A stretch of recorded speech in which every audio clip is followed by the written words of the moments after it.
சேக்கிழார் எப்படி சொல்றார், பயிலச்சிருந்த யோகத்தால் பறவை கேள்வன் பாதமுறை கையிலை பொறுப்பர் அடியடைந்த மிழலை குறும்பர் கடல் வணங்கி. இங்கெல்லாம் சைவ புரட்சி நடக்குது.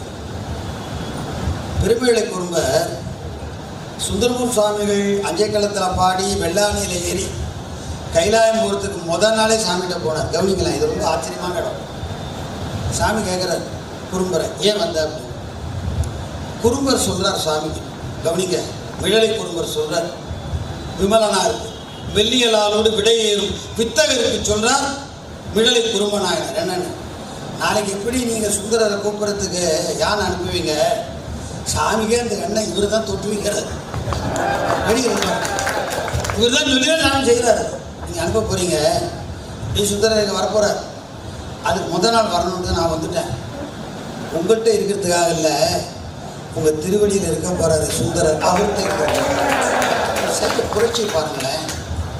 சொல்கிறார், பயிலச்சிருந்த யோகத்தால் எங்கே போகணும்னு நினச்சாராம், பறவை கேள்வன் பாதமுறை. அப்போ அவருடைய இலக்கு அதுதான். நான் விழுப்புரம் போகிறேன், விழுப்புரத்தில் நிற்க போகிறதில்ல, அதுக்கப்புறம் டிக்கெட் வாங்கிட்டு நான் சென்னை போக போகிறேன், என்னோட நோக்கு சென்னை போகுது. விழுப்புரத்தில் இறங்கி திரும்பி வேறு பஸ்ஸு மாறுறேன். அது மாதிரி இங்கே சாமி என்ன சொல்கிறார், பெருமையில குறும்பர், நான் வந்தது உண்மைதான், கைலாயத்துக்கு வந்தேன், ஆனால் உங்கள் கடலில் ஆசை வச்சு வந்துட்டு நீங்கள் நினச்சிட வேண்டாம். நீங்கள் நாளைக்கு வெள்ளான் அனுப்பி வரப்போகிறாரு சுந்தரமூர்த்தி நாயனார், அவர் திருவடியில் சேருவதற்காக. பறவை கேள்வன் பாதமுறை கையிலை பொறுப்பர் அடி அடைந்த சேக்கிழார் வணங்குகிறார். மிழலை குறும்பர் கடல் வணங்கி.